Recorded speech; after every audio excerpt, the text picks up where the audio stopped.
আসসালামু আলাইকুম। আজ আমরা পুরো জাতি একসঙ্গে স্মরণ করছি এমন একদিন যা এদেশের ইতিহাসে গভীর ছাপ রেখে গেছে।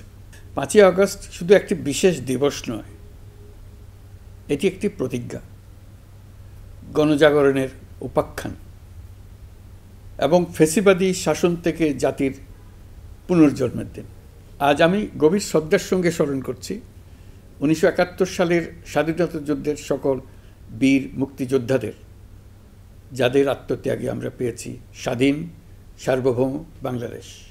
1971 সালে সাম্য, মানবিক মর্যাদা ও সামাজিক ন্যায় বিচার প্রতিষ্ঠার লক্ষ্যে এদেশের জনগণ সশস্ত্র মুক্তিযুদ্ধে অংশগ্রহণ করেছিল।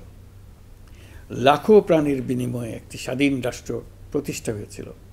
কিন্তু স্বাধীনতার অর্ধ শতাব্দী পরেও এদেশের মানুষ সুবিচার ও গণতন্ত্র থেকে বঞ্চিত হয়েছে, বৈষম্যের শিকার হয়েছে। 2024 সালের উত্তাল জুলাই ছিল বাংলাদেশের ইতিহাসে এক সংকটময় অধ্যায়, 16 বছরের পুঞ্জীভূত ক্ষোভের বহিঃপ্রকাশ। এদেশের এই বিপুল সংখ্যক তরুণরা 16 বছর ধরে ক্রমাগত হতাশায় নিমজ্জিত ছিল। ভালো ফলাফল করেও চাকরির জন্য ক্ষমতাসীনদের দুয়ারে দুয়ারে ঘুরেছে। চাকুরিকে ঘিরে তৈরি হয়েছিল দুর্নীতি, স্বজনপ্রীতি আর তদবির বাণিজ্য। যে তরুণ ঘুষ দিতে পারেনি, এলাকার মাফিয়াদের সঙ্গে সখ্য গড়ে তুলতে পারেনি, তার চাকরি হয়নি। সরকারি চাকরিতে বৈষম্যমূলক কোটা পদ্ধতি, যেটা মূলত ছিল দুর্নীতি ও স্বজনপ্রীতির আরেকটা হাতিয়ার, এর বিরুদ্ধে তরুণ সমাজ দীর্ঘদিন ধরে প্রতিবাদ বিক্ষোভ করলেও ফ্যাসিবাদী শাসকের টনক নড়েনি। দীর্ঘ এই সময় প্রতিটি সেক্টরে মাফিয়াতন্ত্র কায়েম করে একটি সুবিধাভোগী শ্রেণী তৈরি করা হয়েছিল, যারা আর্থিক ও অন্যান্য সুবিধার বিনিময়ে স্বৈরাচারের পক্ষে কথা বলবে, কাজ করবে। স্বৈরাচারের পক্ষের সঙ্গী হলেই তার চাকরি হবে, কাজ মিলবে। সরকারি প্রতিষ্ঠান, শিক্ষা প্রতিষ্ঠান, অর্থনৈতিক প্রতিষ্ঠান, এমনকি বিচার ব্যবস্থা, আইনশৃঙ্খলা বাহিনী, গণমাধ্যম ও সাংস্কৃতিক মণ্ডলেও এই ধরনের সুবিধাভোগী শ্রেণী তৈরি হয়েছিল। এদেশের গরিব মেহনতি মানুষের পয়সা লুট করে পতিত ফ্যাসিবাদ ও তাদের সহযোগীরা এক একজন টাকার পাহাড় গড়ে তোলে। সীমাহীন দুর্নীতির কবলে পড়ে অর্থনীতি ভেঙে পড়ে। এই দেড় যুগে প্রতিটি ন্যায্য দাবি, প্রতিবাদ, বিক্ষোভ চলাকালে পুলিশের পাশাপাশি দলীয় সন্ত্রাসীরা অস্ত্র হাতে আন্দোলনকারীদের পিটিয়েছে। গত 16 বছরে যারাই সরকারের সমালোচনা করেছে, নাগরিকদের অধিকারের পক্ষে কথা বলেছে, তাদেরকে গ্রেফতার অথবা গুম করা হয়েছে। লাখ লাখ বিরোধী দলীয় রাজনৈতিক নেতাকর্মীদের নির্বিচারে আটক, গ্রেফতার করা হয়েছে। এই ভয়াবহ পরিস্থিতিতে 24 জুলাইয়ে দেশের ছাত্র সমাজ, তরুণ প্রজন্ম, সাধারণ মানুষ সবাই একত্রিত হয় এক নতুন দিনের প্রত্যাশায়। সমস্বরে তারা বলে ওঠে, এবার ফ্যাসিবাদকে যেতে হবে। তবু দেশের মানুষের বুকে গুলি চালিয়ে শেষ পর্যন্ত ক্ষমতা আঁকড়ে ধরে রাখতে চেয়েছিল ফ্যাসিবাদী সরকার। তারা নির্বিচারে গুলি করেছে, গ্রেপ্তার করেছে, ইন্টারনেট বন্ধ করে হত্যাকাণ্ডের তথ্য লুকাতে চেয়েছে। রাতের অন্ধকারে এলাকায় এলাকায় অভিযান চালিয়ে ছাত্রদের আটক করেছে। গুলিবিদ্ধ আহতদের তারা হাসপাতালে চিকিৎসা নিতে দেয়নি।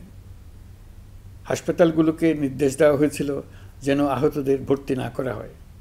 এই কারণে বহু মানুষ চিকিৎসা না পেয়ে চিরতরে দৃষ্টি হারিয়েছে, পঙ্গু হয়েছে। আজ জুলাই গণ অভ্যুত্থান দিবসে আমি জাতির সূর্য সন্তান জুলাই শহীদদের গভীর শ্রদ্ধার সঙ্গে স্মরণ করছি, তাঁদের আত্মার মাগফিরাত কামনা করছি। জুলাইয়ে যারা আহত হয়েছেন, চিরতরে পঙ্গু হয়েছেন, দৃষ্টি হারিয়েছেন, জাতির পক্ষ থেকে আমি তাদের প্রতি শ্রদ্ধা ও কৃতজ্ঞতা জানাচ্ছি। এই জাতি আপনাদের কাছে চিরকৃতজ্ঞ থাকবে।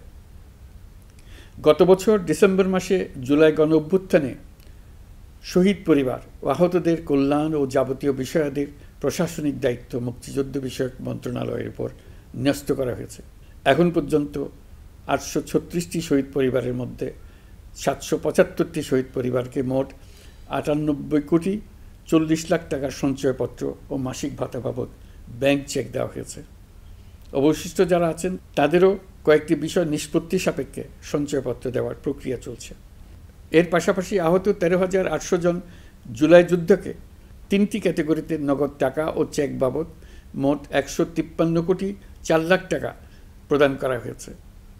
এর মধ্যে 78 জন অতি গুরুতর আহত জুলাই যোদ্ধাকে সিঙ্গাপুর, থাইল্যান্ড, তুরস্ক এবং রাশিয়ায় উন্নত চিকিৎসার জন্য পাঠানো হয়েছে এবং চিকিৎসা ব্যয় বাবদ এ পর্যন্ত 97 কোটি 50 লাখ টাকা ব্যয় হয়েছে। জেলা উপজেলা পর্যায়ে সকল সরকারি হাসপাতাল বা ক্লিনিক বা স্বাস্থ্যকেন্দ্র, মেডিকেল কলেজ হাসপাতাল এবং সরকার কর্তৃক নির্ধারিত বিশেষায়িত হাসপাতালগুলোতে সকল শ্রেণীর আহত জুলাই যোদ্ধাদের অগ্রাধিকার ভিত্তিতে বিনামূল্যে চিকিৎসা সেবা দেওয়ার সিদ্ধান্ত হয়েছে। সরকারের পক্ষ থেকে জুলাই শহীদ ও আহতদের জন্য আরও নানা উদ্যোগ নেওয়া হচ্ছে। তবে জুলাইয়ের মহানায়কদের আত্মত্যাগ তখনই সার্থক হবে যখন এই দেশকে আমরা একটি সত্যিকারের জনকল্যাণকর দেশ হিসেবে গড়ে তুলতে পারব। আজ আমরা কেবল অতীত স্মরণ করতে আসিনি, আমরা একটি শপথ গ্রহণ করতে এসেছি। শপথ এই, আমরা কোনো ধরনের নিপীড়নের কাছে মাথা নোয়াব না। আমরা প্রতিষ্ঠা করব একটা জবাবদিহিমূলক, মানবিক, গণতান্ত্রিক এবং বৈষম্যহীন রাষ্ট্র, এমন রাষ্ট্র যা সবসময় জনকল্যাণে কাজ করবে। জুলাই শহীদদের আত্মত্যাগ আমরা বৃথা যেতে দেব না। তাদের আত্মত্যাগই হবে আমাদের পথ চলার প্রেরণা, তাদের স্বপ্নই হবে আমাদের আগামী বাংলাদেশের নির্মাণ রেখা। আজকের এই দিনে এটাই হোক আমাদের শপথ। মহান আল্লাহ আমাদের সহায় হন। আল্লাহ হাফিজ।